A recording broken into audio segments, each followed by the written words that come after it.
Um, this question of the illegals I find very interesting. Would you say that it's, at this particular moment, as important as any of the other problems facing the union? Oh, yes. In the last 3 weeks, last 2 weeks, it has become an emergency for us. Well, there's an awful lot of illegals coming in. By the hundred, by the thousands, our people are not only in some of the crews where there's now strike breaking. Some of those crews are 100% illegals, outright, openly, with no attempt to disguise it. And so it's so bad now that we estimate 60 to 70% of the farm workers in California, of the resident worker, of the citizen, is out of a job because of the wetbacks. They're coming in by the thousands, just unbelievable.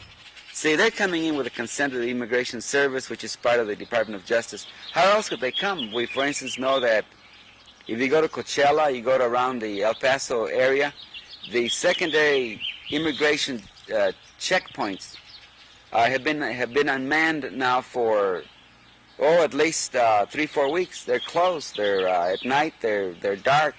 There aren't any patrolmen there. It's a gimmick. We think that it's a prelude at the beginning to a big drive on the part of the administration and the Mexican government to bring the Bracero program again. It's a vicious attack on the local worker, and it's just one of those things that agribusiness thinks they can get away with it. And our job is to inform the whole country what's happening, together with a boycott, and solve it that way.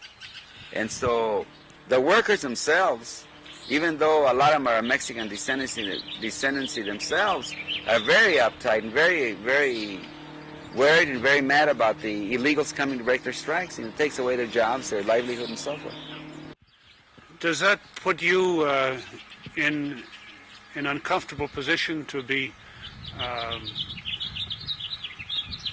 against the illegal immigrants because they are from Mexico? In other words, part of your program has been an appeal to equal treatment of people of Mexican origin, right? Oh yeah, sure, but we're speaking of the legal ones. You know, we don't want Mexico to export its poverty to us, and then we pay. It's not the agriculture, it's not society in general, it's a farm worker again paying for those sins, you know. And Mexico should take the initiative and stop exporting the poverty to us. They should do something about the rural economy over there. And then, see, it's a way of breaking the strike, it's a way of demoralizing the farm workers. And for instance, the workers are going to ask for stamps, for food stamps. They're lining up the offices for welfare, and they're being told, we can't give you a job because there are plenty of jobs, and the workers say, well, there aren't any jobs.